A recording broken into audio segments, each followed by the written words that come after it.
1, 2. Hi, everyone. Welcome to the world premiere of Mama Stories. My name is Tracy Coates, and I'm co-chair of the Actors Bridge Ensemble Board, and I'm so happy to be here for this event. Now, I would like to introduce to you my good friend, Leah.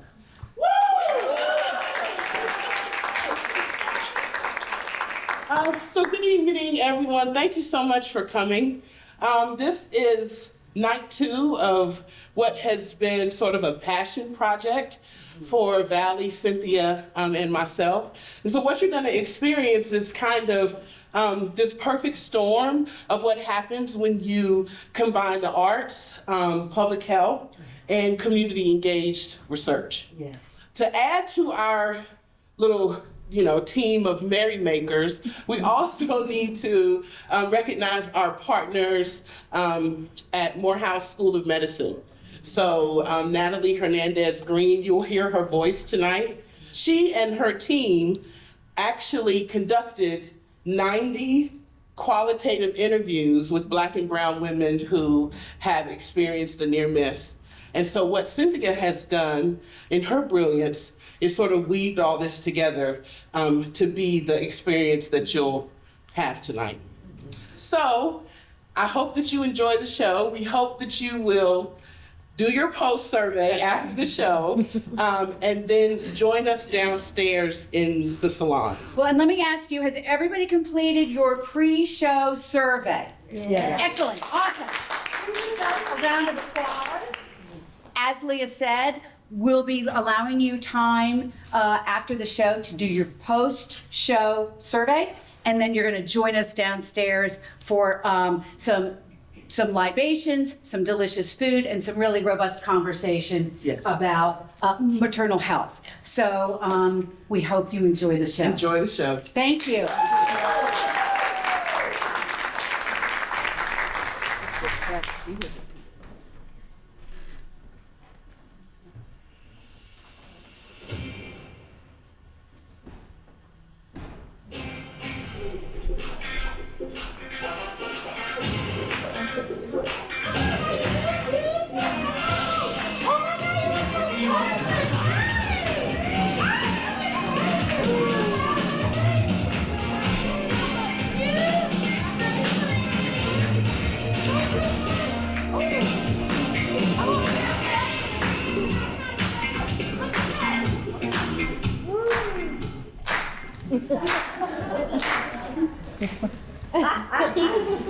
Just call me Pastor Harris.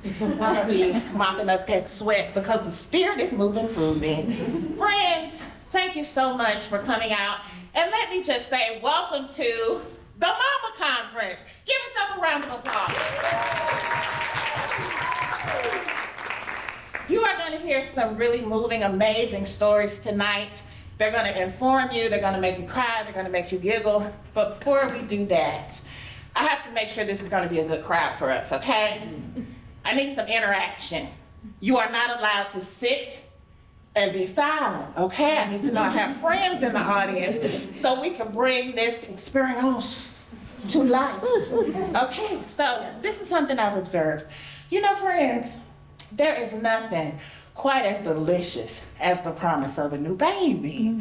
That little baby smell, little baby fingers and little baby toes, and then the blankets and the little onesies. So much fun. And you know, in community, new titles come with this new baby. We got our first time mom and dad, pops, daddy. Our grandmas are fancy now. Might be granny, grandness, grandma, mimi, yaya, yes. Abuelo, pop, grandpops, big daddy, all those things. You know, we get our tias and our tios, our aunties and our aunties, and even the children in our families get something new. We get our big brothers, big sisters, and our big cousins. Anybody a big cousin? Yeah. Okay, that's what I thought. I had family in here. Wait a second. Now, don't act up. Now, this is unlike any form of theater you may have experienced. We don't have a fourth wall. We're in this thing together, okay? Now, let me do a little deeper check on your southernness, perhaps your blackness. Now in my family, dreams of fish are interpreted typically by a mother, auntie, or grandmother, and that means Somebody pregnant. somebody pregnant. Yes, okay, we in it. Family names are combined. A Laura and a Earl might be a La Earl. We get really creative. Or like a LaDonna, you know, something like that. Take somebody in the audience. Now, here's another one. Mama's indigestion means Lots of hair. that baby gonna be born with a head full of hair. Now, if that baby is born slick, bald, what might we expect in the future? Long, thick hair. Hello, born bald. Mhm. Now, for my people of color, little melanin in your skin, are we still checking the baby's cuticles and the baby's ears to see what their real color gonna be? That's what I thought. That's what I thought. Noses verify paternity and certify lineage. We make these grand announcements, y'all. We take photos. We do a little sweating. We toast. We cheer. We party. But most importantly, we play games.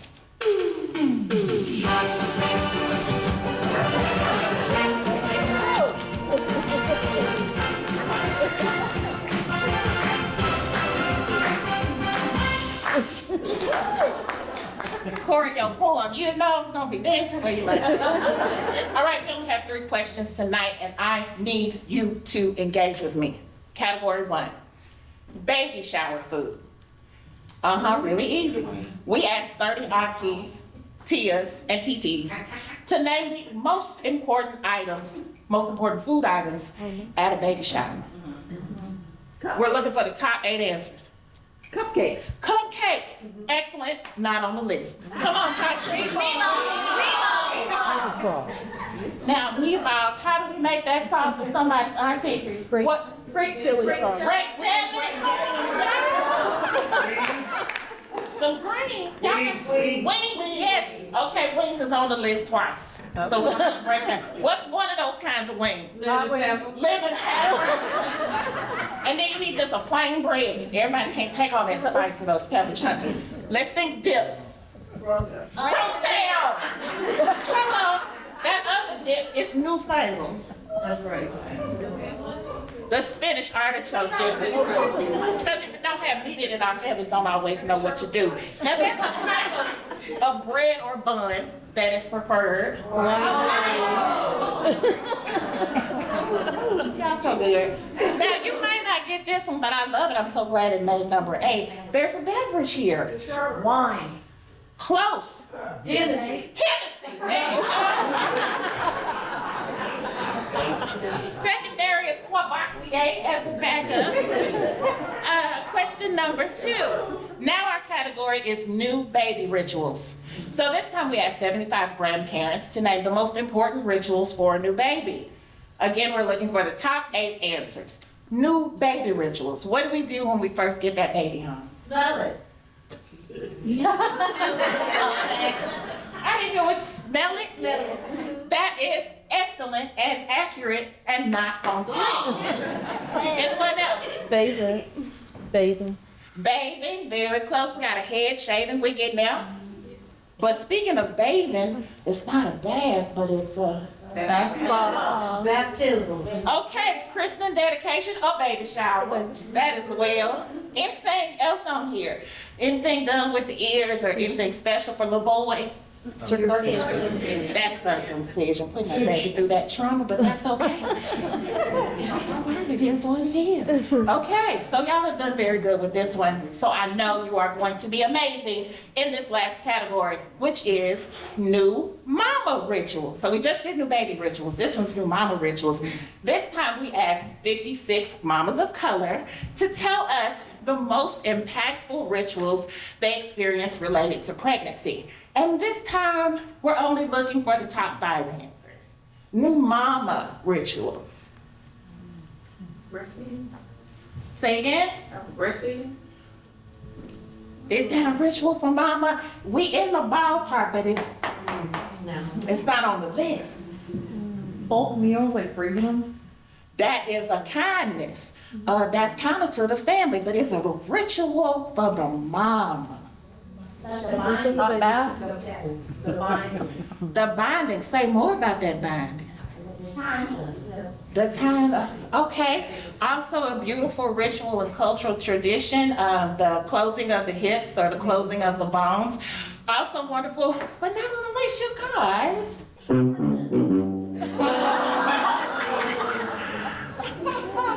Oh, that's okay, you tried your hardest, and I'm gonna help you out so we can meditate on it and pick it up later. In number 5, we've got the baby blues. Postpartum depression. Number 4, we've got that postpartum hemorrhaging. Yeah, that bleeding just didn't stop. Number 3, so many mamas have had this one, emergency C-section. Yeah. Number 2, gestational diabetes. That special diabetes you get just because you're having a baby. Tied for number 1. Preeclampsia and Endometriosis? No. we in the field, eclampsia. You might have thought they were the same thing. Now listen here, preeclampsia can start as early as 20 weeks. And the main thing we're looking at is mama being healthy. She been eating her vegetables, she been walking with her friends, having a good time. And then suddenly during this pregnancy, there is an onset of high blood pressure. Now there's not an alarm that goes off when your blood pressure raises. So this can be bad because if it's left untreated, oh, I feel the spirit of the Kidney Foundation speaking through me. If you do not control that, we can have kidney damage, ultimately kidney failure for a mama. And that is not something we want. And if you've been lucky enough to have preeclampsia, well, you might also get eclampsia. And the unique symptoms here are seizures, blood clots, stroke, coma, or heart failure. Comes to factors that are usually protective for women when it comes to maternal mortality rates, like women who have higher incomes, higher levels of education. We know for Black and brown women that's not the case.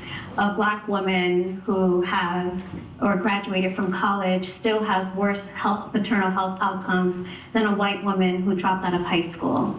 And so there are spaces where when we're trying to receive care, they're unsafe and where we don't feel heard. At Morehouse School of Medicine, we conducted a study with 100 women across the country, with women who nearly died from pregnancy-related complications.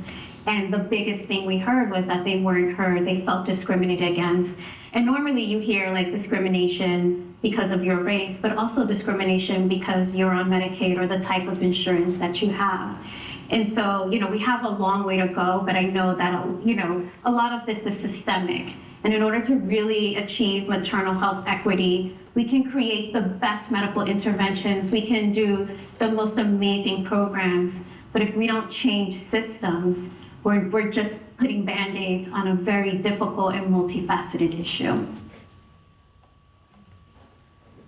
Over 700 women die each year in this country from problems related to pregnancy or delivery complications. And we know that 67% of those pregnancy-related deaths could actually be prevented. As many as 50,000 women experience severe and unexpected health problems during pregnancy that may even have long-term health consequences. So the goal of this convening is to lift up, center Black and other women of color to share their stories that will help us identify ways in which all of us could help. The information shared with us will help educate us and women and all who support them about the urgent warning signs of pregnancy-related complications. So let's get started with some general information. Tell me about yourself and your community. Ooh, Mississippi, born and raised. I have a 6-year-old in 10 months today. Second-year student, first-year psychology major. I am Mexican American and I live in New Jersey. My mom is from Jamaica. My father is from the Bahamas. Brooklyn, New York. 28. I have an 18-year-old son, 17-year-old daughter, 4-year-old daughter, and a 3-year-old daughter. So life is pretty interesting. Okay. I'm a widow. My husband died in 2016. I'm from Albany, Georgia. Medical-wise, around here, so pray about it type thing. I was an assistant at an accounting firm. I got furloughed due to COVID, and I'm back to being a stay-at-home mom now. Graduated from nursing school not too long ago. And recently married in August. I am a tribal citizen of the Cherokee Nation tribe. Well, my great-grandfather was a full-blood, so I'm an eighth. I am a legal member of the tribe. My daughter is 16 and my son is 10. Originally from Miami, Florida. 30-something? Joined the Air Force. Active duty for 12 years. A civilian now. New Orleans! A high school teacher. I also run my own after-school and weekend care program. Well, business. I'm from a Central Valley town in Modesto. I want to say that we're moving forward with being more liberal, but it's still a huge community of conservatives that are just intolerant. A scientist. Parents are from the Dominican Republic. 26. I'm also due on my birthday with my third. Oh. Little brown baby, oh so sweet. Got your mama's eyes and your daddy's feet. Got your mama and your daddy and your granny too. With your uncles and your aunties and your cousin Boo. Thought you were Keith, came out of Caroline. If you wanna change your later, that'll be just fine. Say what? Thought you were Keith, came out of Caroline. If you wanna change it later, that'll be just fine. Granny had a dream about a little fish. Then you came into the world and fulfilled our wish. Oh my goodness. Thank you for sharing that. Now, you've shared a little bit about your pregnancy already, but if you can dig a little bit deeper into what your most recent pregnancy was like and what you did or did not like about being pregnant. Bonding with my little baby. I was seeing pictures on the ultrasound and seeing him grow and develop and learning his little sleep-wake patterns and seeing his little feet. Oh, and I even got a chance to do, at the ultrasound, they were able to provide me with a 3D picture because he was in the right position. So I actually got to see his little face before he was born, which was really sweet. Wow. I think the experience of feeling, a fetus in your abdomen and kicking and moving around and bonding with, a soon-to-be child is kind of really exciting. It's such a joyful process. And so it really did outweigh all of the aches and the pains and the swelling and all the things that came during pregnancy.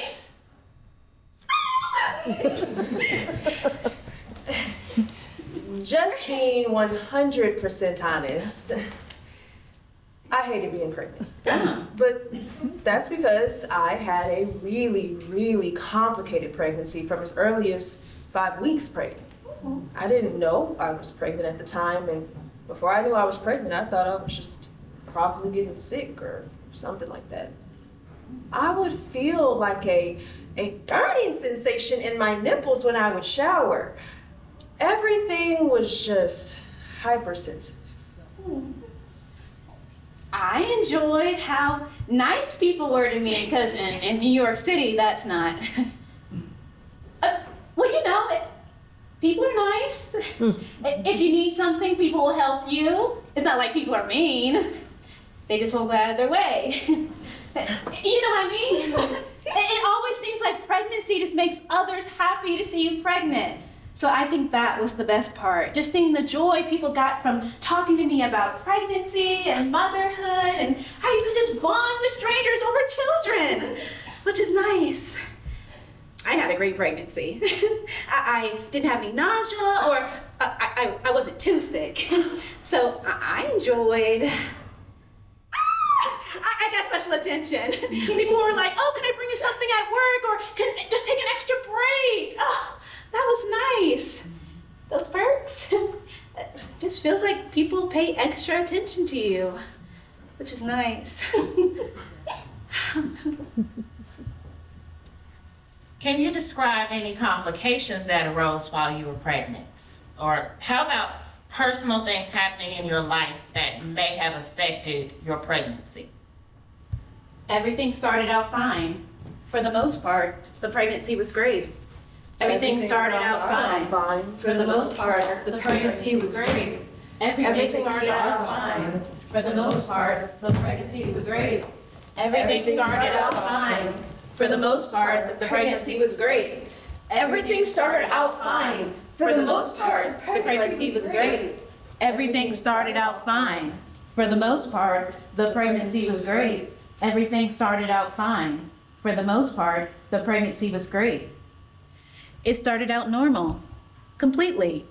I found out I was pregnant, and then I went for my first checkup 6 weeks after I found out, and everything was going fine. There were no complications, nothing. For the most part, the pregnancy was great. I have PCOS, so I didn't think that I could get pregnant at the time because it has been so many years.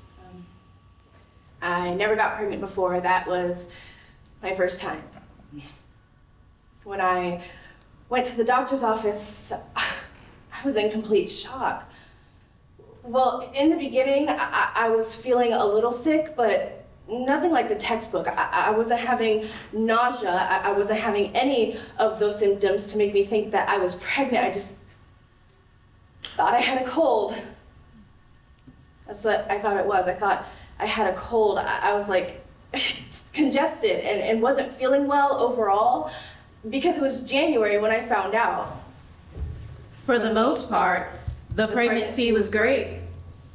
I was going into the pregnancy the healthiest I had been in my life. I was at a good weight. I was exercising regularly. I felt very healthy, very balanced. I had just come off of like a yoga retreat. And so I feel like I carried the pregnancy pretty easily and was able to kind of continue to work and all of that. Everything started out fine. Fine, for the most part. I literally worked up until my OB told me to leave a long time ago. I'm not going to lie, but I didn't listen because I thought if I'm okay, then I'm going to work up until I have her. That's just my mindset. I've always worked. I worked all the way up until they admitted me inside ICU, and I could not go to work. I called into work every day telling them that I wasn't coming in because they were keeping me at the hospital. Then they finally decided to admit me to a different hospital to induce me because they couldn't keep my blood pressure under control. Everything started out fine. For the most part, the pregnancy was great. I think it was around 6 or 7 months I started to really swell. Pre-pregnancy, I was pretty thin, so when I started to swell, it was very evident. My feet swelled so much, I had to buy new shoes at 6 months. Everything started out fine. For the most part, the pregnancy was great. For the most part, I was being active. I was walking in the morning, in the evening, where possible. A lot of prebiotics and things like that. I tried to be as healthy as possible. So it actually surprised me when they told me I had preeclampsia. That was definitely devastating because again, I'm doing the best that I can. My blood pressure was normal up until what ended up being my last appointment before having to go to the hospital for delivery. Everything started out fine. For the most part, the pregnancy was great. I want to say a few weeks went by, and then the baby started, I felt like making me more sick. I was having more pains. I didn't know if it was gas because that's what I thought it was. Then they went to take a look, and that's when the ultrasound technician saw something. I was on a table, and I had to make a choice. I was just crying because, of course, they're also looking at your uterus, and you're seeing your uterus on a monitor, and there's nothing in it. You're freaking out. I was just trying to save everything. I'm getting all this information and I'm having to make these choices. I was already in a lot of pain. I was white almost. I was just in so much pain, and I can't think when I'm in pain at all.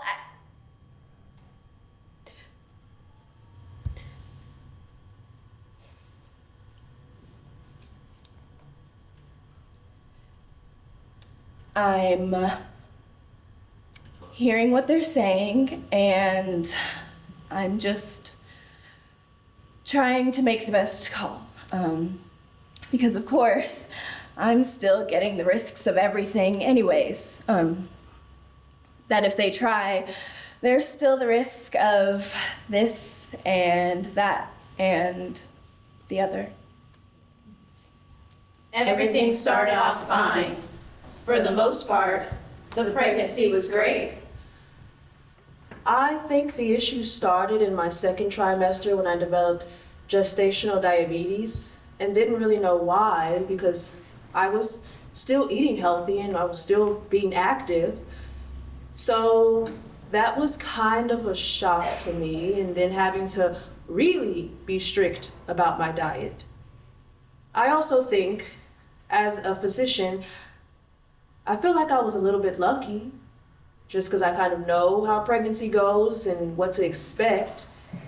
And so I think there wasn't a lot of huge unknowns for me. But I think definitely when I developed preeclampsia during my labor, that was pretty scary. A pretty scary experience, and just feeling very vulnerable and disempowered during that time. Everything started off fine. For the most part, the pregnancy was great. Everything started out fine. For the most part, the pregnancy was great. Everything started out fine. For the most part, the pregnancy was great. Everything started out fine. For the most part, the pregnancy was great. Everything started out fine. For the most part, the pregnancy was great.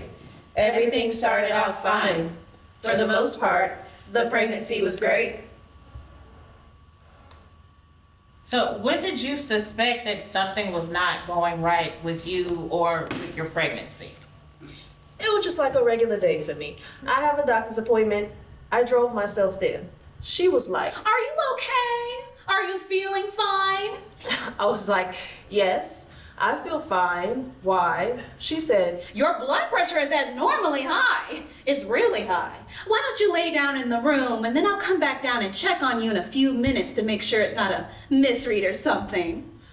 Then she was like, Your blood pressure is really high. You need to go over to emergency right away, and then I'll come back and check on you. They'll monitor your blood pressure, and it's not really safe. You just need to go straight over there. I was like, oh, I'll just be here a little bit, then I'll be able to go home. It's not that big of a deal. And they said, The baby's fine. but they were like, Your blood pressure's still not going down. then I think I remember a few hours later, my doctor came in, and she was like, This is not looking too good. You might be put on bed rest. We'll see what we can do, but we want to keep you overnight. I was like, oh, I'll stay overnight and then go home tomorrow. Then that night, one of the nurses came in, and I remember she was like, You're not going home until you deliver this baby. Then that was my first idea that, okay, this is really bad. I'm going to have the baby early. I started freaking out after that point. Then the next morning, my doctor came and she started to tell me that You're probably going to deliver the baby early. Let's start you on steroid shots. each day, my doctor was like, We'll wait. We'll see if your blood pressure goes down. Let's start you on steroid shots. Let's help the baby develop and keep monitoring your blood pressure.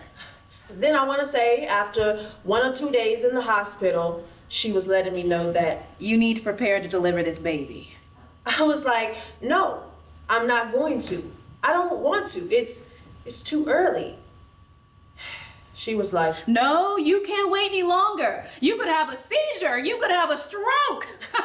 then I was like, okay, this is my only option. I'll have to deliver the baby.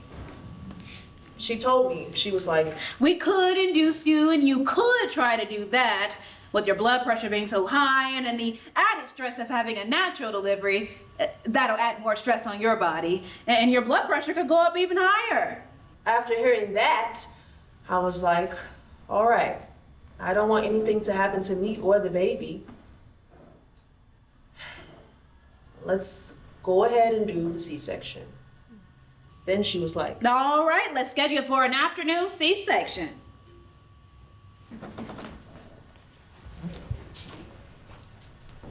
What's the most rewarding thing about being a mother?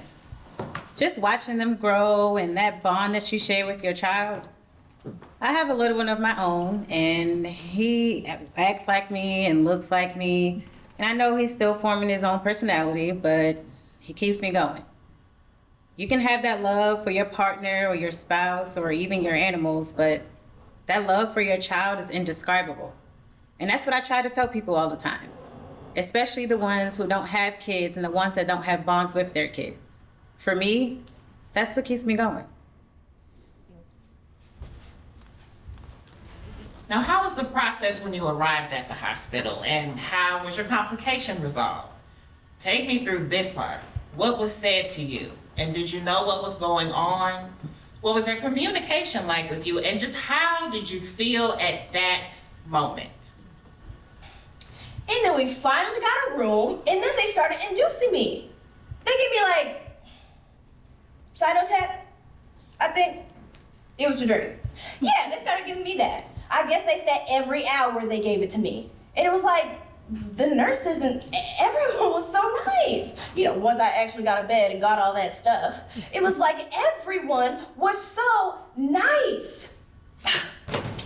Then after the delivery, I go into the room and they're like, Now we got to wait for another room. they said that Lost a lot of blood. that Passing a lot of blood and all that stuff.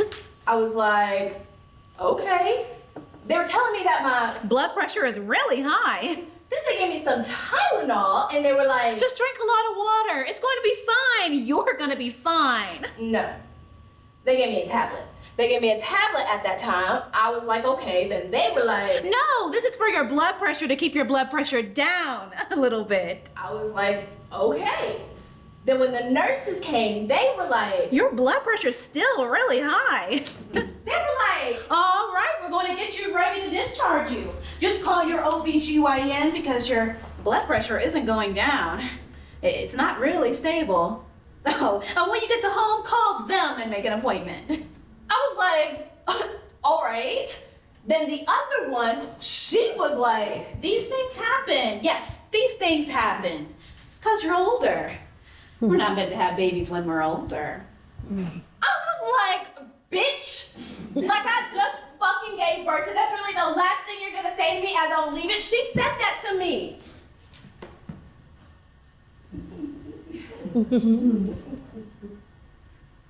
Then I was like, okay, maybe this is what happens to women, because I was 34 at the time.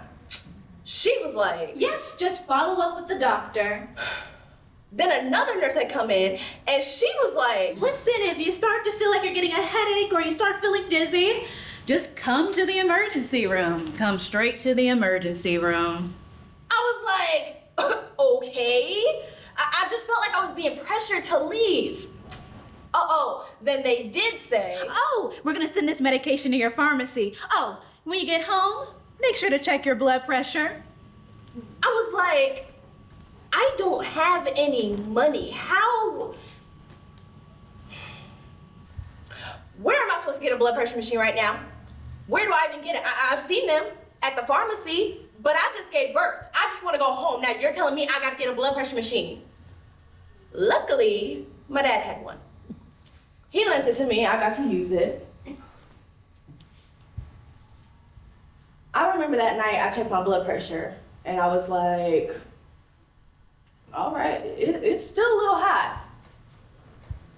Maybe I need some more rest.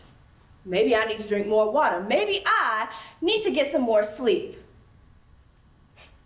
No, something is not right because I remember I laid down and when I got up, I felt like I was gonna pass out.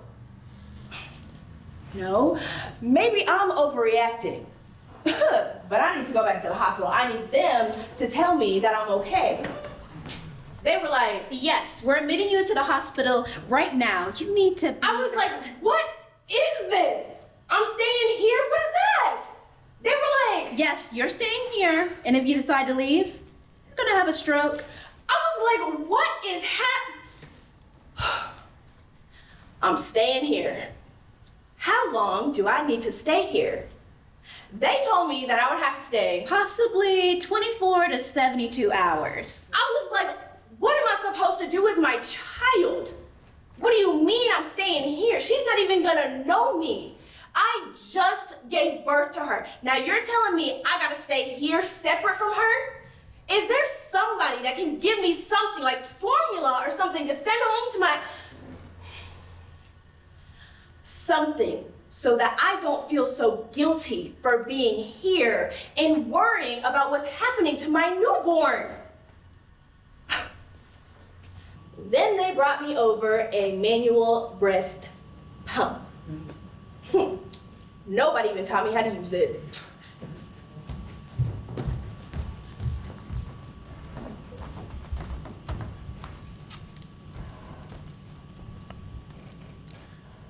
What's the most rewarding part about being a mother? I don't know, I guess it's so much. I mean, I guess the age I had my daughter, I was 38. Just knowing that she was here and that she was mine, that's amazing. And even now I look at her, she's 8 now. I look at her and I'm just amazed by her. And even the responsibility part, you know, taking care of her needs and my needs and doing all of that together. I used to listen to my mom and I used to say, you know, she's crazy. She's really obsessed with us. And of course that was before I had kids. But now I have my daughter. And I know that's just what it is. When you think about the care you received throughout your pregnancy, can you tell me one negative experience that you remember?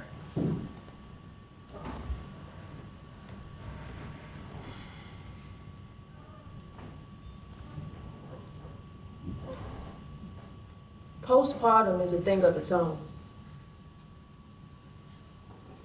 You can relate with all the other things, but postpartum is something that you're going through and you already feel like you done lost yourself. You done lost your beauty. You done gained weight. You done did this. So you've already lost a lot of things mentally and physically. Now that your mental state is at hand, my physical state is already gone. And now that my mental state at hand, so now I'm losing 2-3 things at once.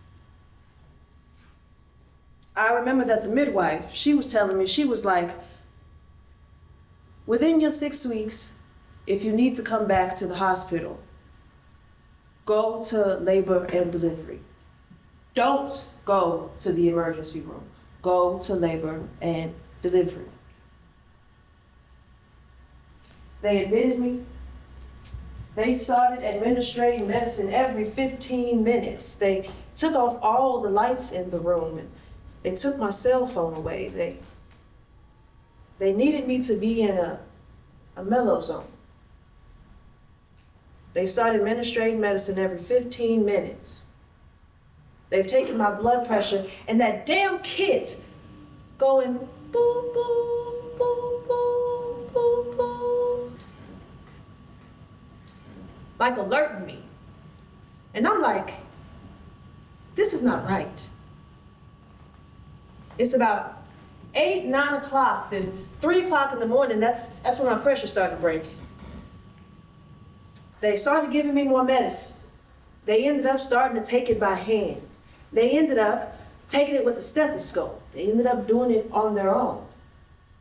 They unplugged me from the machine, and they ended up taking my pressure every 15 minutes by hand, because they was like, the machine was getting a higher reading. With them taking it themselves, I was getting a lower reading. About 3 o'clock in the morning, I was probably seen by 4 or 5 doctors that night. The cardiologist, he came in, he was like, typically with having a child, it takes the body 6 to 12 weeks to come back to its normal state, or what it was before getting pregnant. We don't want to say you have hypertension. We're going to call it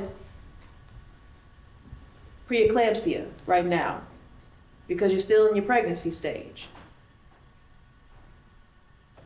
We're going to see you home with this medicine. We take your blood pressure 3 times a day.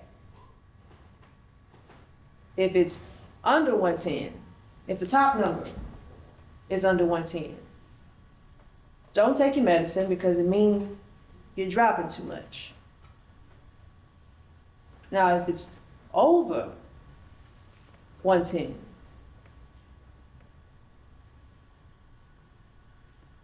take your medicine.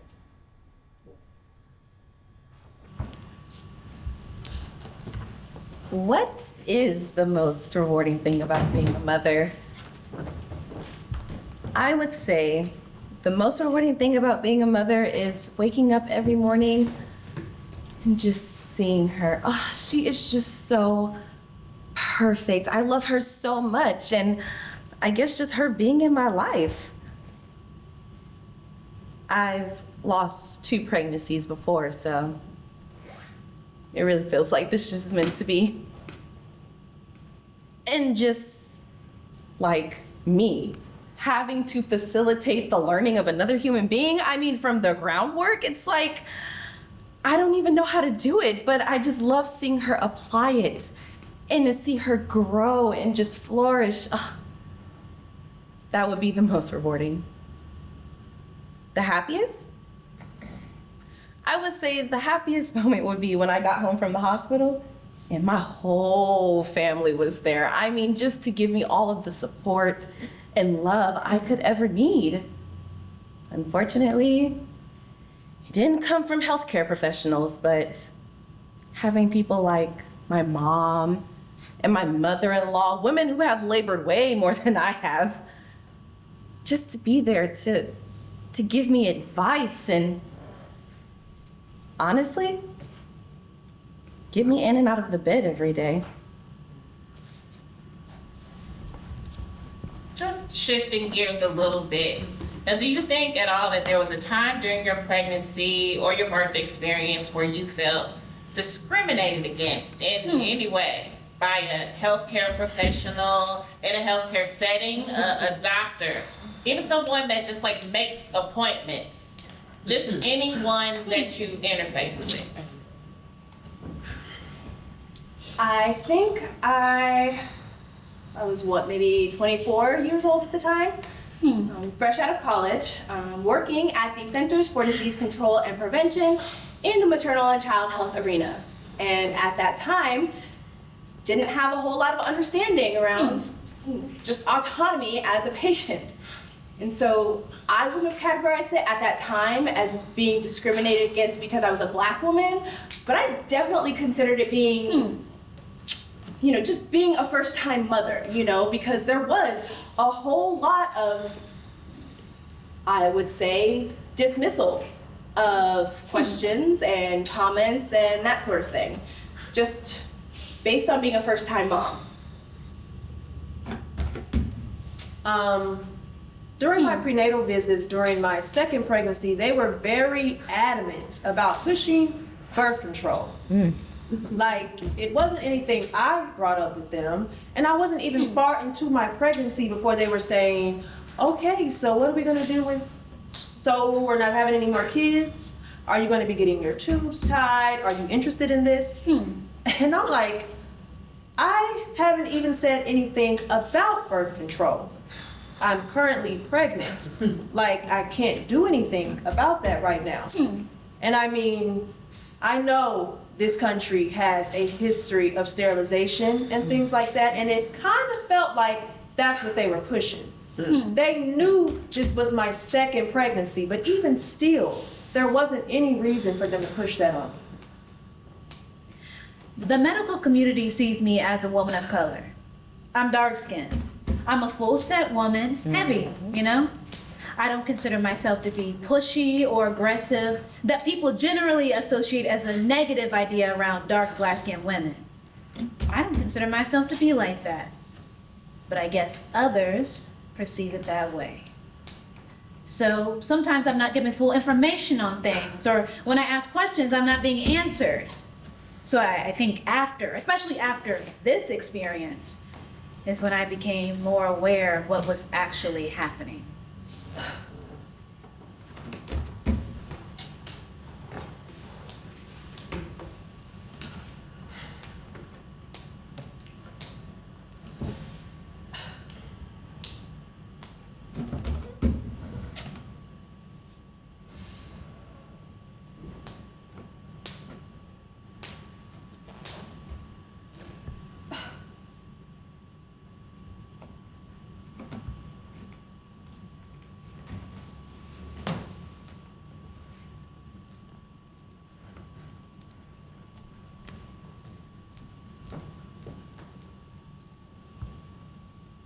What was the hardest moment for you?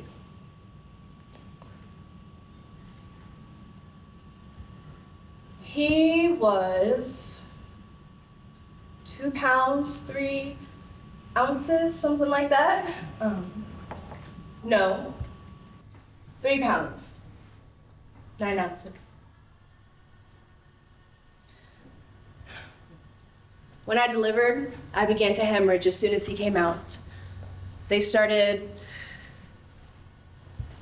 I don't know what they did, whatever. And then John had to go into the NICU right away. Because he was so small, of course, he couldn't regulate his own temperature. He was on a breathing machine, feeding tubes, all that stuff. I was in the hospital maybe a month and a half because I was so sick. And then he was in the hospital in the NICU for about 4 or 5 months.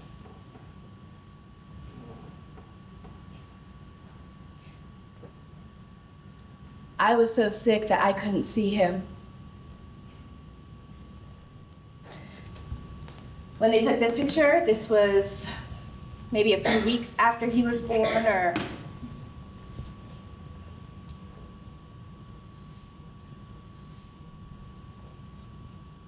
I don't know.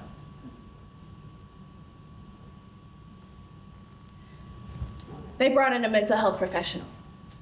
I told them I felt like I wouldn't get well until I could at least see him. And so they wheeled me in a bed, in a stretcher, into the ICU, so I could at least put my eyes on him.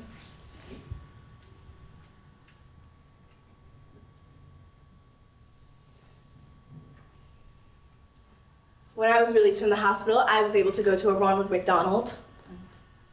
They had a hotel near the hospital where I was an hour and a half, almost 2 hours away with traffic. I literally lived there by myself. My husband had to work, so he was going back and forth.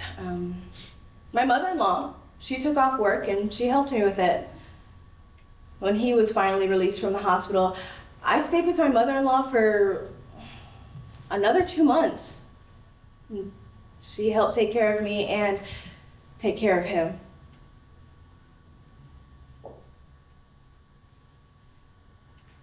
John had challenges from the beginning.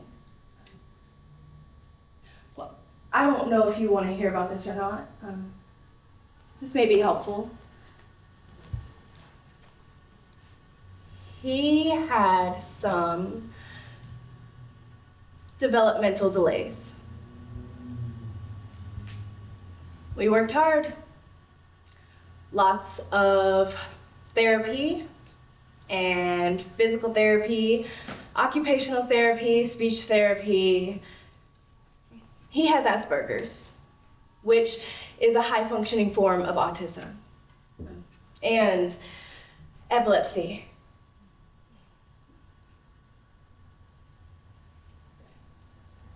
We were told he probably has those things because he was a preemie.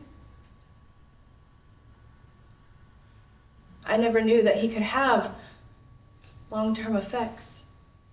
But it's true. It's true that they do have long-term effects.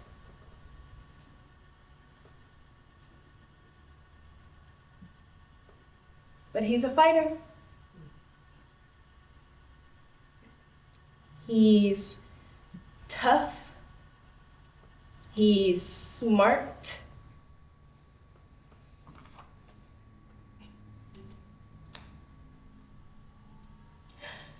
He's in high school.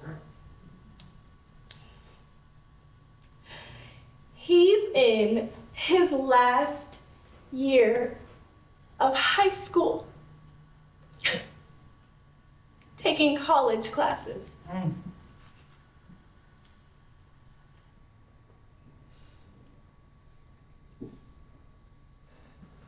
Everything started out fine.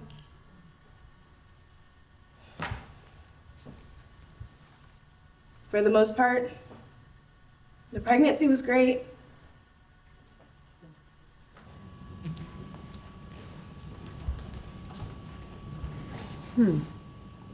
What's the most rewarding thing about being a mother? Oh, my gosh. Just to see his face and the love. You know, I never really understood how mothers kept talking about their children growing up. Whew. But now that I'm a mother, I talk about my son all the time. Oh man, to see someone who came from me, like who was a part of me, and to see his growth, man, it's just amazing. Oh, you know, I love being a mom. I love it. Sharing things with him and watching him grow. Like, not just height-wise, in knowledge.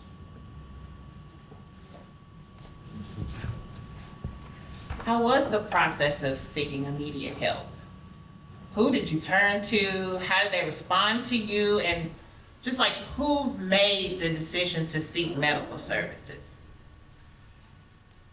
I think it was around day 5 when I felt like my life flipped upside down. I was still recovering from the blood loss and the infection and the C-section. But on day 5, my son was circumcised and he never stopped bleeding. And that was a concern because that's not normal. Normally, they just heal from their circumcisions. We were at another hospital in the Bronx, where we were at the time, Montefiore Hospital. They wanted to test his blood, and we were already being told at the time, and mind you, I'm bending over. I can barely walk, barely stand. I was 4 days fresh from a C-section. And then I was...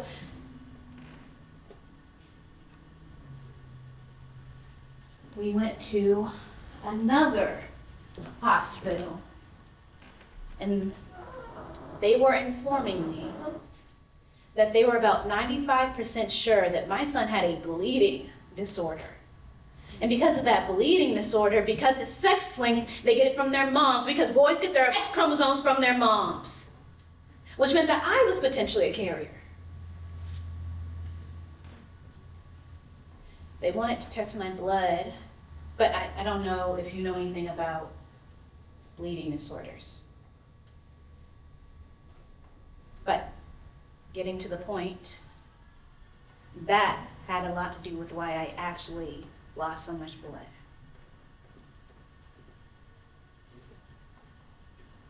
I'm adopted. There's no way of me knowing. Then we had to get this expensive medicine for him called factor, because he's missing the factor he needs to allow his blood to clot. It was on factor, and I had to later that day meet with a geneticist to see if I would also have to be on factor if I were to hemorrhage after. While also being given, I was on another medication to prevent hemorrhaging as well. I don't remember what it was called. But I do know that I had to pinch my stomach and inject it and toss out the needles afterward, so on and so forth. That was a lot.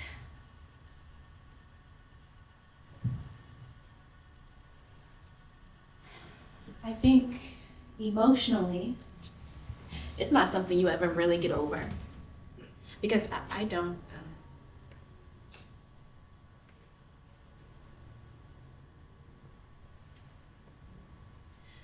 I'll say this. My mom has always told me that childbirth is the closest a woman comes to death. I just seen so many women pop out babies left and right. That just never crossed my mind.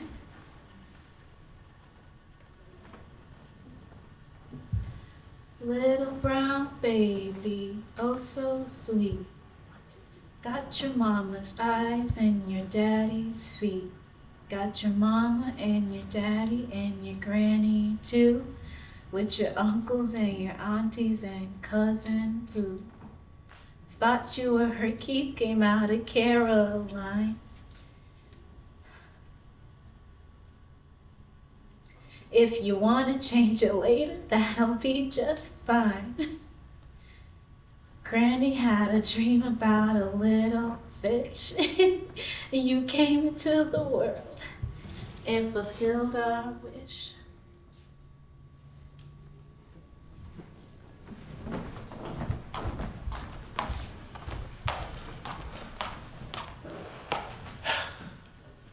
What's the best thing about being a mom? It's the unconditional love. It's the unconditional love I teaching my kids about, but really it's the unconditional love that they show me. You know, sometimes I feel like I'm gonna screw my kids up. I'm always busy with work or I'm impatient, but it's not really impacting them. You know, they turn back around and they're able to really show me unconditional love, and I did not have that growing up. So if you ask me about my kids, I'm gonna tell you they're exceptional. I am loving seeing all my hard work sort of manifest into them. They're like amazing humans, and kind of watching them develop in real time is the best blessing.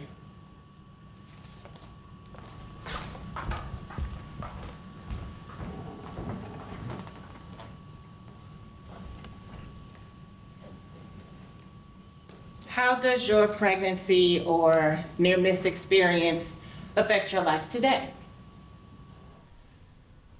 Every year your birthday comes and you have an idea about what you want to have or have accomplished by a certain birthday.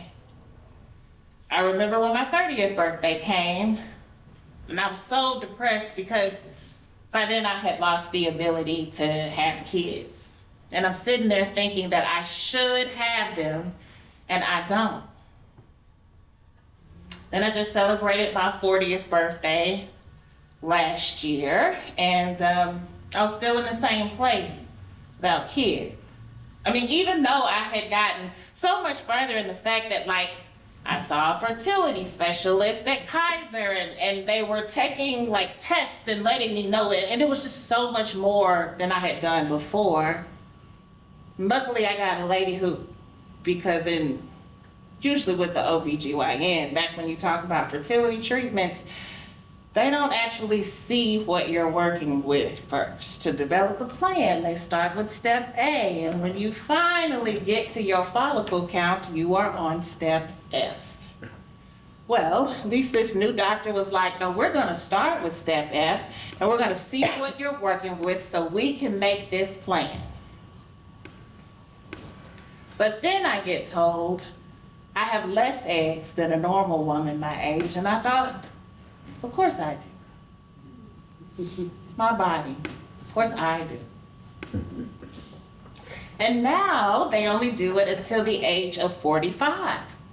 And they want you to be under 230 pounds, which I think is ridiculous because there are bigger women who are going through natural pregnancy and getting operated on. There are women who are not even pregnant, but they're having surgery and getting operated on and going under. And like supposedly, like that's the thing, they don't want you to be too heavy to go under. So like my problem now is that I have the money for the IVF treatments, but they won't do it because I'm fat. Now I have to lose weight, and it's not like I eat like a pig. I have hormone issues and an injury that keeps me from being as active and mobile as I would like. But every day, I just sit and I think, okay, I'm on this journey to lose weight, and I'm on a time clock, and I have to hurry up. And then Mother's Day comes, and it kills me. And Father's Day comes, and I hurt for my husband. Memorial Day comes, and I mourn for my baby. I see kids, and I think, her baby will be 16 now. Just everything, every day, all day. It just makes me think about it. So what would I ask doctors, nurses, insurance payers, and others to know? Listen. Really listen. Trust your patient. Listen. Really listen. Trust your patient. I can't say just don't see a person for their color, because at the end of the day, I'm a black woman. I'm a whole black woman. Listen. Really listen. Trust your patient. Listen. Really listen. Trust your patient. No matter what color, size, nothing matters. Just treat everyone how you would want them to treat your mother or your family, and just listen. Hello. I can't express just listening enough. But don't listen to answer. I want to be listened to be heard. Yes. There's a difference. Listen. Really listen. Trust your patient. Listen. Really listen. Trust your patient. No, my pain is the same as a white person's. Just as they would listen to a white person, they need to listen to us as well, because we all bleed the same. And some people's tolerance might be higher. But when you're screaming, or when you're crying, or when you're in pain, or when you're struggling to move, help that person. Listen to that person. They need to listen to the patient, because the patient knows their body and they know what they're going through. Right. To tell them that you can handle it, you're fine, you're not really experiencing that, that's not fair. Gaslighting is never okay. Listen. Really listen. Trust your patient. Listen. Really listen. Trust your patient. Something I think non-black nurses, doctors, and medical folks need to understand is how entrenched biases are within the psyche and racism. Once you put on that white coat, it doesn't change the fear that you just felt walking alongside a black man. You don't just drop that once you go see black patients. People who are the subjects of and impacted by this violence should not have to carry the burden of eradicating it. One-off training, and a lot of places don't even have bias training. One-off training does not mean you're okay, you're not racist, or that you don't carry bias into how you care for different patients. Listen. Really listen. Trust your patients. Listen. Really listen. Trust your patients. And then if a white woman comes in and says, oh, I have a headache, child, you running everything from tests from her eyeballs to her big toe because you want to know why does she have a headache? She looks healthy, right? And then I'm going to give the top of the line medicine to make sure that she's out of pain. But then there's a little black girl in there in her gym uniform with her headache. Oh, you're concerned about giving her narcotics, right? So you're just going to prescribe Tylenol because you don't want to prescribe Percocet. You don't want to do that. You don't want to give her oxycodone because of the potential risk of overdose and addiction, right? So we have to be in a position to be the same, to treat every person with the same. Listen. Really listen. Trust your patient. Listen. Really listen. Trust your patient. No matter how much training you have or how many times you've experienced or what, listen. If someone's telling you they're in pain or they're uncomfortable or they feel like something is wrong, even if they add some time to your shift or if it means extra paperwork, listen to them and run the test or whatever you have to do so that women are not dying. They're not in pain. People aren't losing their daughters or their mothers. Listen. Really listen. Trust your patient. Listen. Really listen. Trust your patient. Trust your patient. Woo!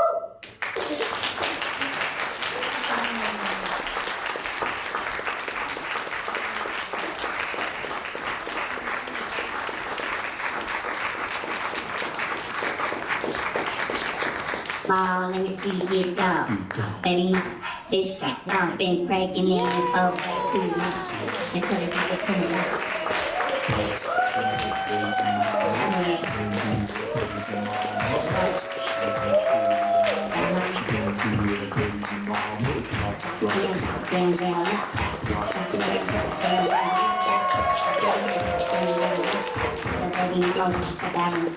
One month, 2 months, 3 months. I'm taking it, but I gotta go now. Trying to make some money, buy some booties from the store.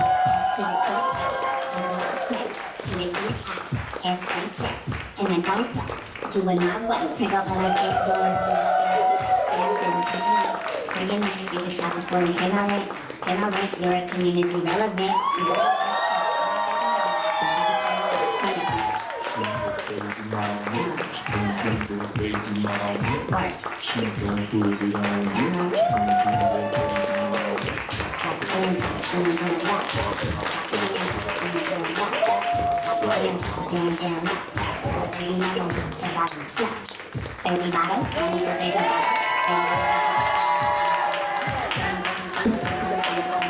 See me in the club and I'm going for the bottle.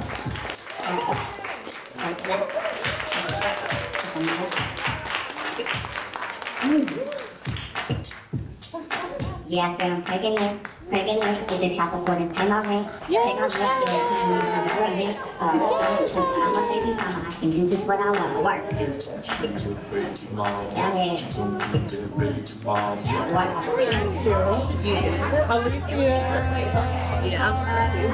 Sean's sister. Same person.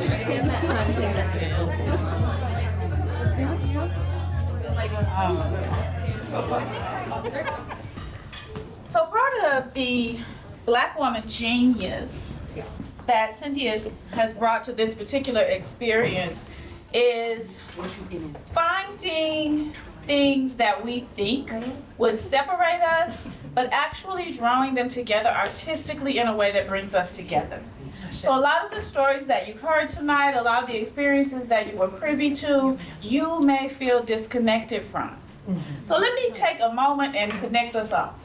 So there is one being that is always present no matter where you go and no matter what you do. And our ancestors in their wisdom called her the unseen mother that is present at every gathering. So that is who we're going to pay homage to tonight, because no matter where we are, a mother had to be there to facilitate us being, right?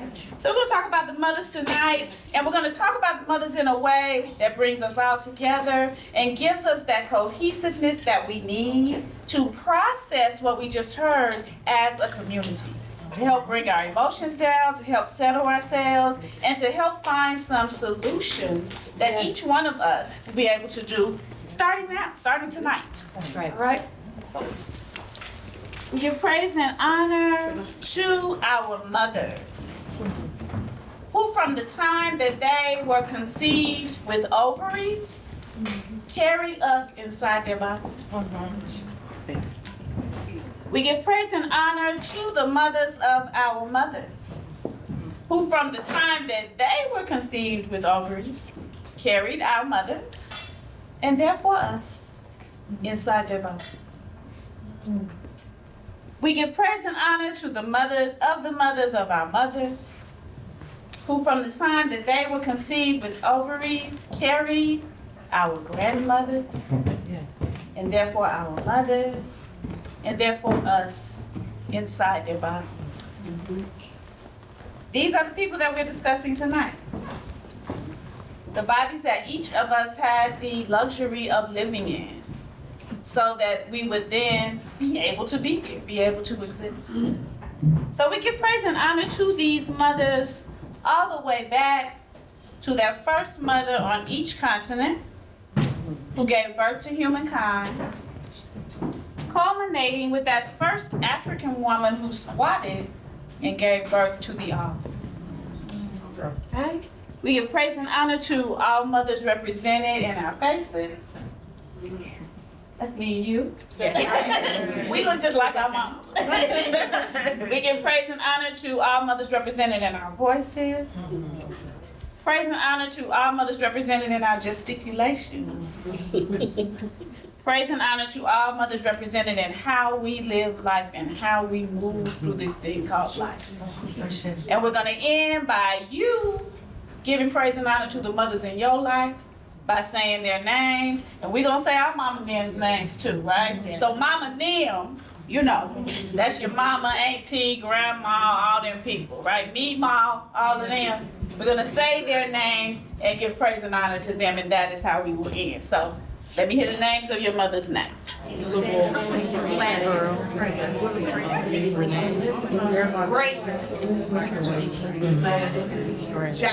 All those mothers in the space with us now. We also want to always acknowledge that we are standing on occupied Cherokee land with infrastructure built by enslaved Africans. So let us honor our mothers now by adding our own personal power to the end of the libation. We're going to say the word Ashe 2 times. Then we're going to say Ashe-o. We're going to send it all the way up to the heavens so that the mothers there and the mothers present can hear how grateful we are for our own existence. All right? Ashe. Ashe. Ashe. Ashe. Ashe-o. Ashe-o. All right. So here's the thing. After we have an experience like we just had, and we just saw all of those stories, and just all kinds of stuff came up for everybody, I'm sure.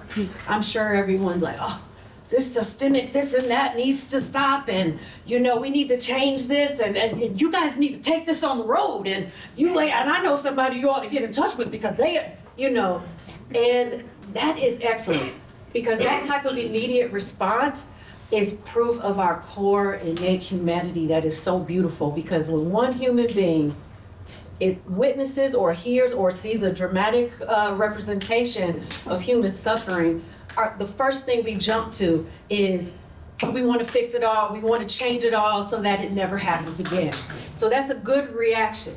But we don't want to open up the fire hydrant of what all needs to happen to undo centuries of systemic inequity, right? We don't want to do that. What we want to do is take a chance to think about, what can I do right now, as is, with what I got and with who I know, to support a parenting person or a mother who is at risk for a near miss. Do you know what I mean? So what could I do, or what would I do? If I knew someone in my life that was experiencing something like this. What you're gonna do is have one person agree to be the listener first, and the other person will agree to be the person that speaks first.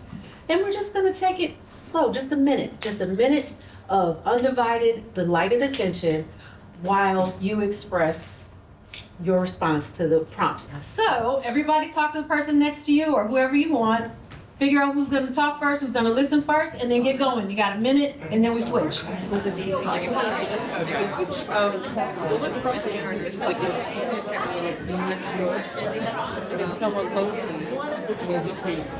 Okay, guys, so everybody's like really hungry for elegant solutions right now. Can I get at least 2 people to share out one of your ideas of what you think you can do? Go for it. Make people aware of what pregnant women go through. Absolutely, we totally could. And if you wanted to get started right away, you can find one that's already doing maybe something a little similar, and then bring your idea to the table. All good nonprofits like another program going on if it can better meet the needs of the community at the time. So in our talking and in your dialogue in regards to people jumping to the gun and wanting to fix things, we were discussing how I've learned in this life, listening can help the most. Being an ear and really seeing what that person needs and what they may already know, instead of trying to fix and help. Sometimes the best thing you can do to help is be there. Absolutely. So I'm so glad that you said that, because listening is absolutely one of the most powerful things you can do. And trust me, y'all, listening is not just listening. There are levels to it. Yes. Okay? Being a good listener is a practice. And there's all different kinds of techniques that you can use to get better at it. And what you said actually goes back to what we were seeing earlier in the piece about really listen to your patient. And this is actually a thing that we're hoping that this work will impact in terms of the training and the continuing education of healthcare providers. Because, technically, if we're just like being persnickety about it, those nurses and doctors did listen to the ladies. If we're just talking about listen, it's like, really, did they? But it's about listening for like context. Yes. So if you say, "Are you okay?" and the person's like, "I'm fine." So we're moving right along because we're going into a little bit deeper, and deeper with the action steps and what can we do? What are esteemable acts that we can do in our life as is from where we are to start things working in the direction of change that would allow us to have a system, community, society that's a little bit more gentle, compassionate, and cares about Black and brown birthing folks, right? So the reason why I put this up as framing what we're gonna say next is because I know y'all thought tonight was amazing, right? Yeah. It was just magical, right? Absolutely magical. The way that Black women teach and lead is just, it's so delicious, it's so brilliant, it's so innovative, it's so cutting edge, it's so visceral. We feel it. We learn and we feel something. We're changed. We learn things that we can't not know anymore. You know what I mean? And that feels like magic. And it is, but and also, this is possible today, this whole experience is possible because some really esteemable acts and some really conscious choices and decisions made by people like Dr. Lena Alexander, like Valley Forrester of Actors Bridge Ensemble, and Cynthia. And trust me, you'll see where I'm going with this, right? So this has been, ideating and creating and doing all sorts of things around this topic, public health and art and all of this stuff, popular education, you name it, for decades. For decades. But the world premiere of Mama Stories just happened tonight. Come on. Now, why is that? Well, could be a number of things. Could be magic. Or it could be because Valley Forrester one day decided to accept Cynthia's invitation to play. And then they went through all the stuff that you go through building relationships and making friends and all that.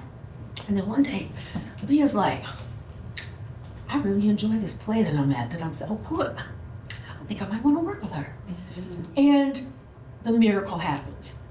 And by miracle, I'm talking about this is the most practical, fucking actionable miracle. And I'm so serious about this. Leah and Cynthia. Leah decides to invite Cynthia to play. Cynthia invites Leah to play. They put their genius, their aspirations, and all of this stuff together in the gumbo pot. And here we are today, right?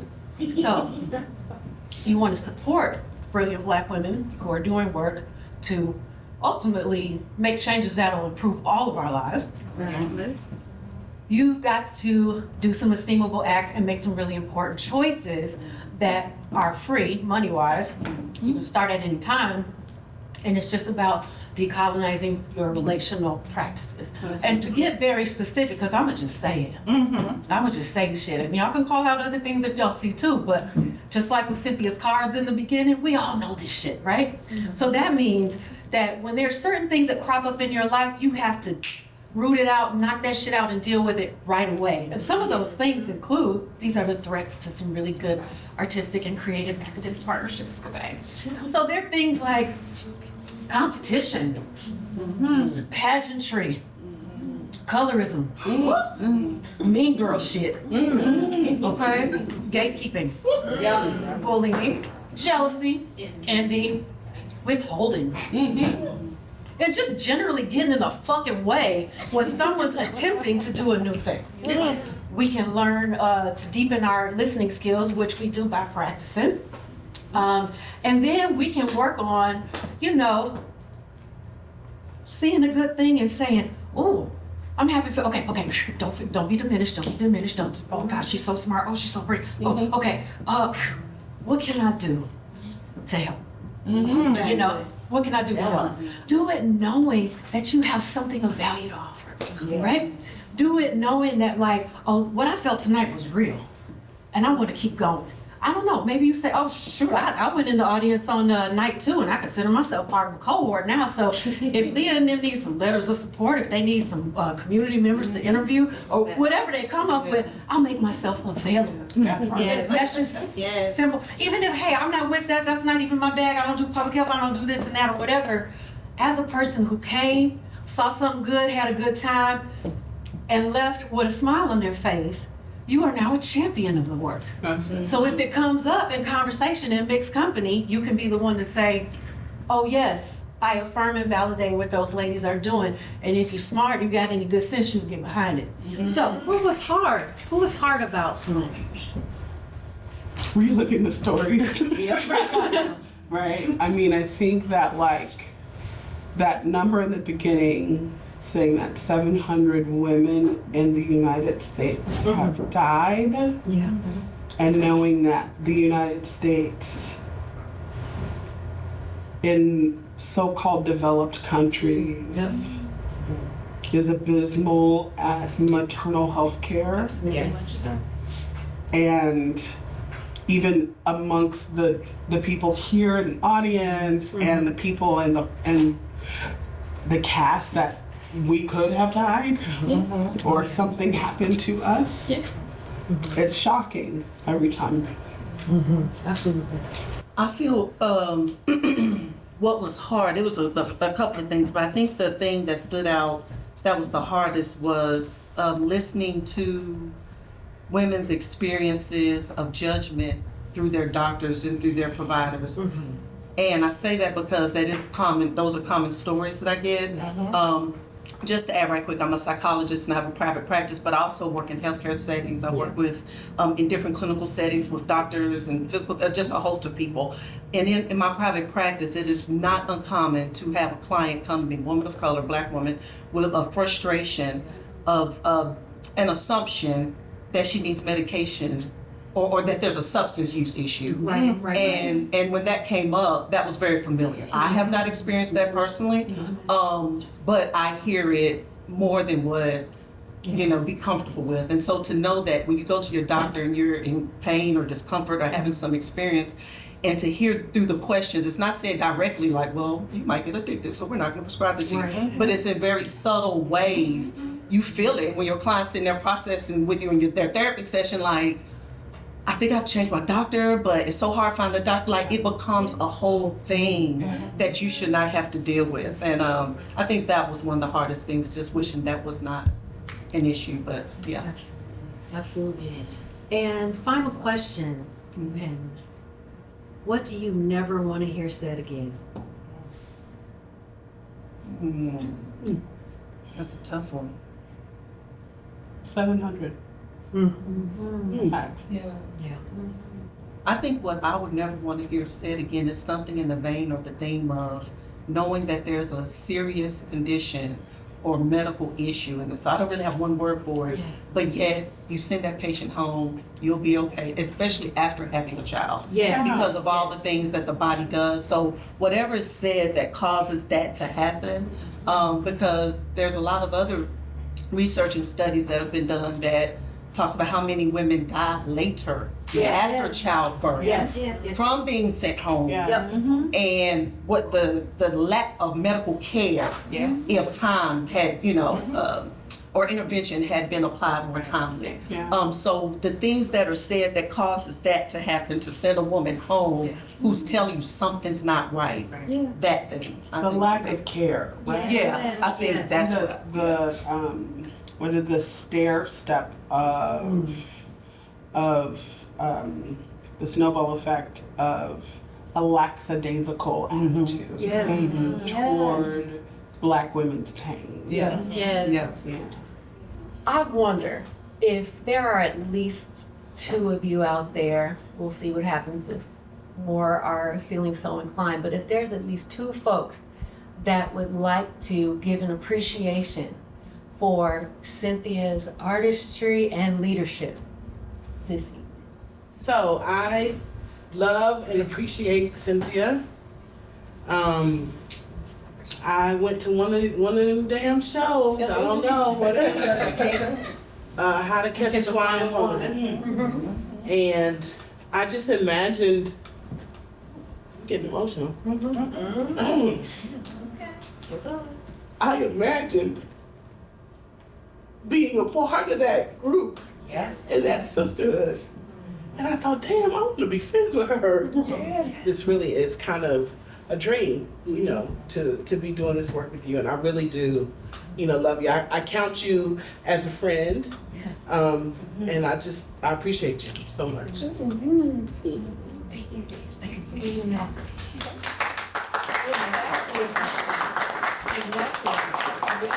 Thank you for what you put in your shows, like the network of language can mean so much things, like the performers showing expression of irritation when they felt they weren't being heard. Was you laying on her, like that sense of support, so you know that somebody's listening. You have this superpower of unity that can bring people together, and I appreciate that. I was a public health student, and Cynthia came to our class to help develop the evaluation plan for, after this performance. And honestly, just seeing it now, thinking about last fall, I was like, what is a choreopoem? I was like, what are you talking about? And I was like, I know about Black maternal health, I understand the public health side of things, but I'm usually not a theater person. I don't think to come to things like this, but it was great to see, and I'm happy I did. So congratulations, and good job to the actors and everyone.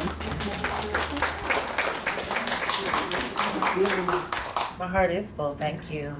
Many of you may not be so lucky as to have the opportunity to text or call brilliant, fucking gorgeous humans such as these when you want to play.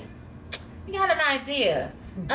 Hey, Keish, you want to hop on a panel? It's like, I'll put your stuff in the program. But it's just the depth of love and relationship, and this is what you get to make when you're present when you're willing to work through the messiness and the murkiness of it and still just say, I don't even have all the words for what I messed up, but I want to fix it. We keep reaching for each other. That's right. At the risk of forgetting, and thank you, Grace, and like all of my interludists, but I absolutely have to thank those 3 humans sitting up there, those incredible.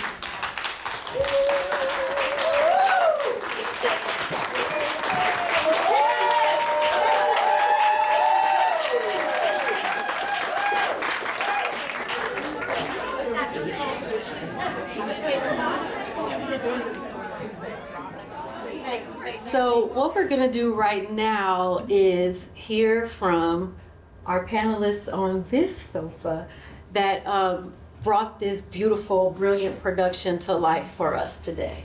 Very simple questions, very, very open-ended. We just want you to tell us about your experience working on this project. What's it been like for you? I'll go first. The experience was profound. To sum it up into one word, it was not only eye-opening to learn these stories, to learn this information, but it was also just a deep emotional experience as well. Working with Cynthia it's like none other. It's like none other. It's very spiritual in a way, to where she really guided us to really be able to kind of be vulnerable with each other, to connect with one another in a way, because I had never met either Shauna or Brianna before working on this show. So she really guided us in a way that really allowed us to connect with not only the words that were being said, but also each other in a way that I don't think a lot of people are able to do. You know, and it was beautiful. It was a beautiful experience. It was fun. It was unpredictable. It was exciting. But overall, it was just transformative, I'd say. Not only did I get the opportunity to strengthen my skills as an actress, but I also got the opportunity to see and to be a part of something that's never been done before. And that's important. That's important, and it makes me feel very special as well. It's like, wow, I get to be a part of this. Looking around at all of this, it's just a blessing, and I feel very honored to have worked with Cynthia, to have worked with you, and to now know that something like this is possible. Absolutely. You know, and because I was a part of it here, you know, this has kind of opened the door for so much now to be able to come through, and I'm just honored to have been a part of that. Yes. Yes. It was a very beautiful thing to be a part of. I had never done a choreopoem before, so all of this was very, very new for me. I had to really forget all the things that I had learned in school, because it was completely different, and it's a completely different style of theater.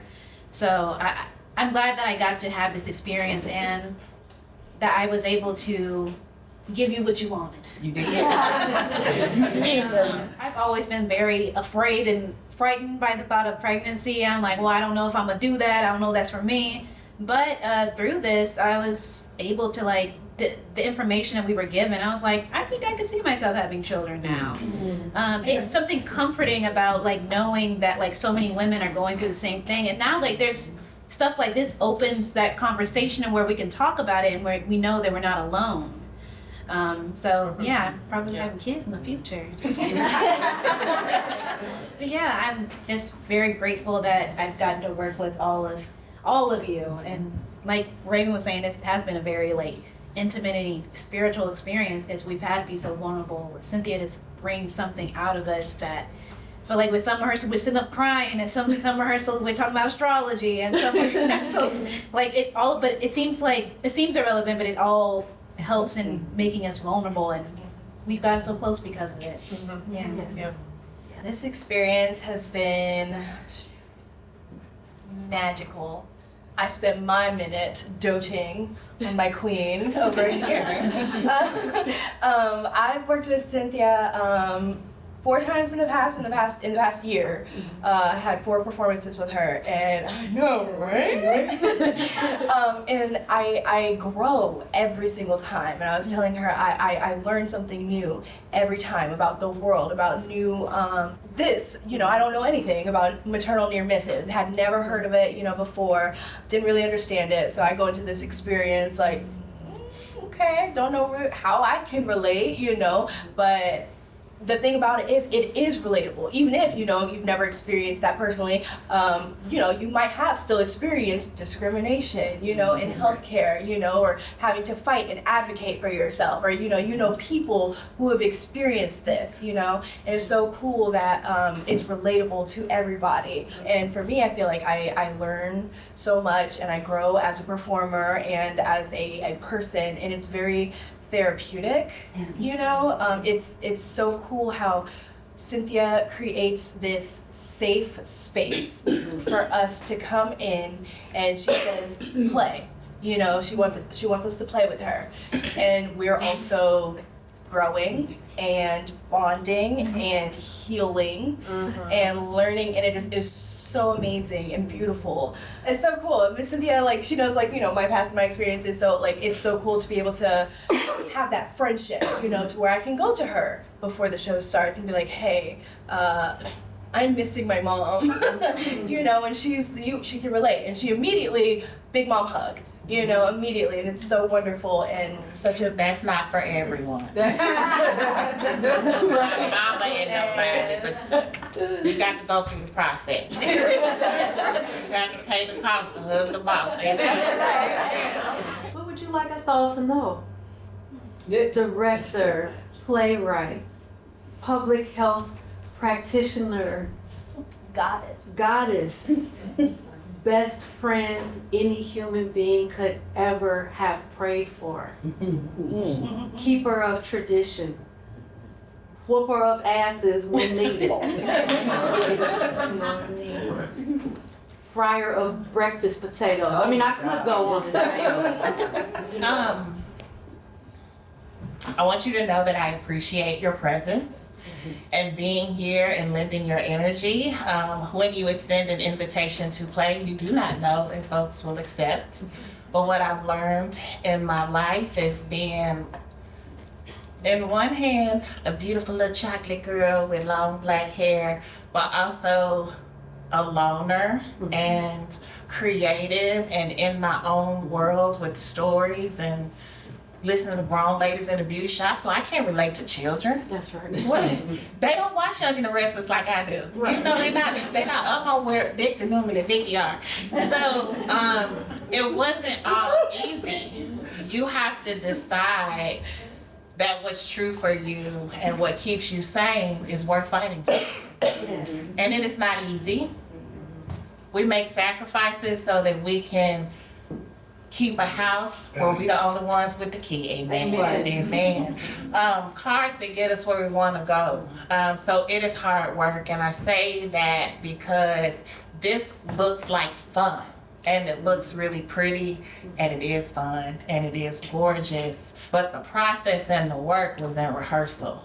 Yep. When I get to grow as a leader and a teacher and a creative person who is not always sure if she's gonna get this done. So this is very full circle for us to be able to work together and share our brilliance in this way. And again, just because it feels good to you and it makes you giggle and feel doesn't lessen the value and the power and the decades of training and labor and research that has gone into making it feel easy. Yep. And that's all we want to do for our mamas, make it easy. How can we love on you a little bit more? Maybe we can't stop checking on them after we see the baby that one time, 3 months, 6 months after.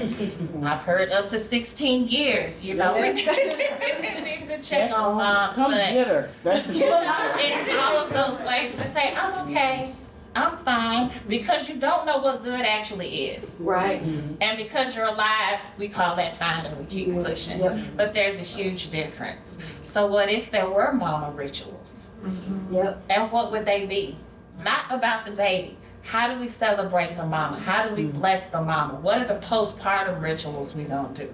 Are we gonna pull from our Mexican sisters and close or bind the hips, do the closing of the bones? Are we gonna do like some of our West African sisters and you have to have the herb baths and all of those things? Mama can't go outside for 40 days. Because she has to have that time, and there's another one or two capable, nurturing humans to care for that baby while mama's body not goes back to what it was, but settles into this new creation that it is.